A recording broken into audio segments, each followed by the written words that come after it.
Hello, welcome to the self-learning podcast by Dr. Sushma Singh. Let us start discussion on Unit 22, Migration and Development. Article 19 of the Constitution of India guarantees all its citizens the right to reside and settle anywhere in India. This freedom of movement is considered ideal for the development of any free and liberal economy. A change in the place of residence at least once is quite common in a wide range of countries. Census data show that in 5 years from 1976 to 1981, 7% of India's population moved within the country. What are the causes of internal migration?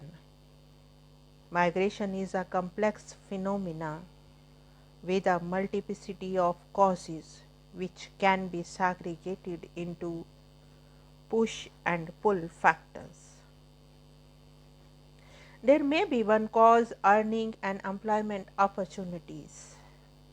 It is well established that the greater the gap in earnings between origin and destination, the more likely are working age adults to move.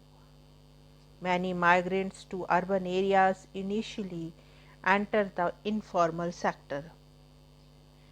For some, this is a transitory phase prior to finding more formal employment.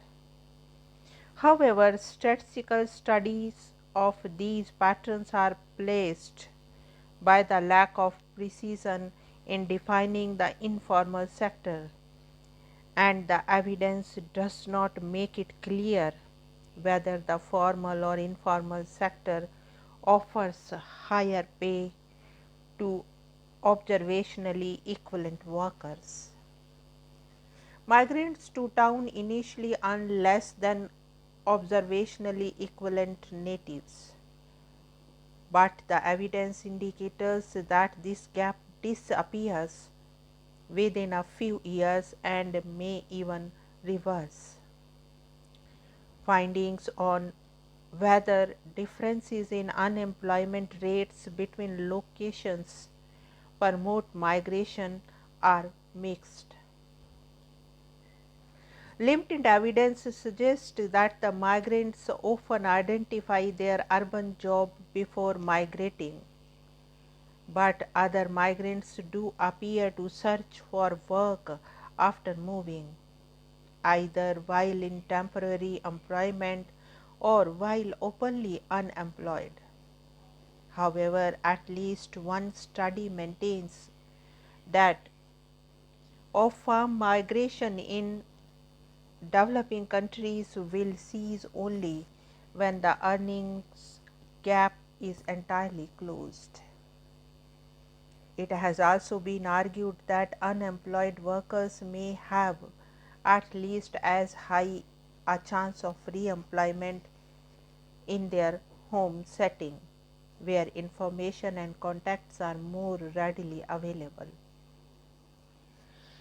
The location of newly created employment opportunities depend in part upon the development strategy adopted. The hypothesis that import substitution leads to employment concentration in large cities lacks systematic testing through a case study of India suggests that liberalization has been a factor in promoting the emergence of new towns. It has been hypothesized that large towns offer a greater diversity of employment and hence a better chance of re-employment in the event of a layoff. This might render large towns more attractive to migrating workers. Now let us discuss family and network. Possessing a network of family and friends in town may encourage migration into town. Conversely, a well developed network at home may discourage departure. Migration at the time of marriage to join or accompany a spouse does seem common. A few studies also suggest that the parents may have the welfare of their offspring in mind when making their own migration decision. Urban migrants often initially settle in ethnically similar neighborhoods, who suggest that the networks lower the effective cost of moving in some manner. The next point is distance. Migration over short distance is much more common than migration to remote locations. Whether this reflects the greater cost of moving further, lack of information about more remote alternatives, or less alienation in a nearby setting remains undermined. The next point is wealth and capital market.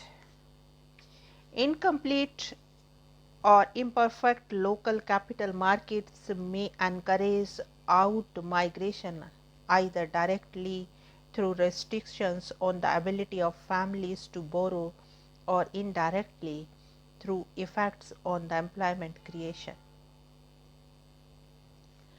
The opportunity cost of financing costly migration is probably lower for wealthier families.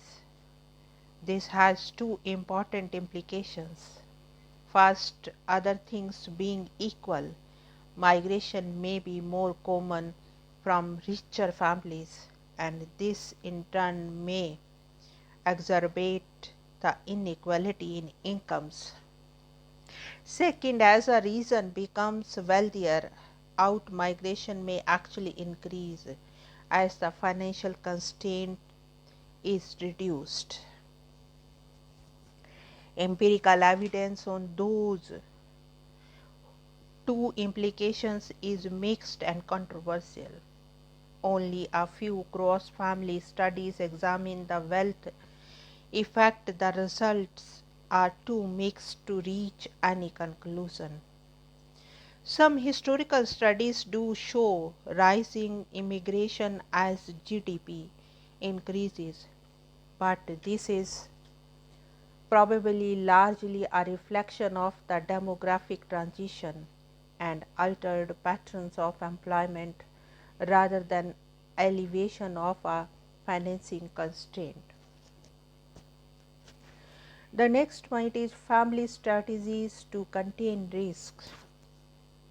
One way that families may ensure themselves is by having members migrate to locations where times of economic adversity do not normally coincide with those at home. Remittances between the home base and migrant then enable consumption smoothly. There is some evidence consistent with the remittance portion of this scenario. However, no direct test of whether migration is greater from communities with higher economic risk seems to exist. The next point is availability and quality of amenities. Improved amenities in a location may attract industry or permit agricultural expansion. To the extent that this results in employment expansion or higher wages, out migration may be discouraged and in migration encouraged. Improved local amenities may also have a direct effect upon migrants' decision simply by making life in this setting more attractive.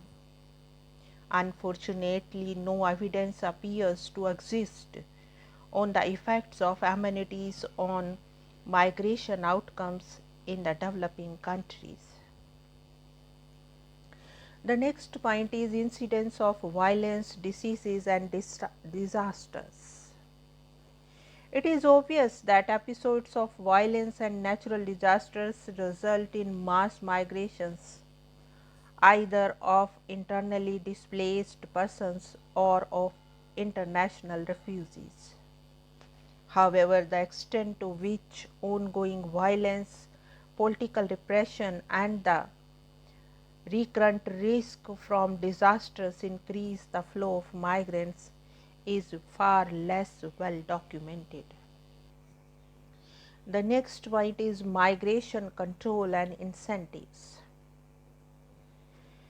A few countries have attempted to restrict internal migrations unless the state is prepared to take draconian measures.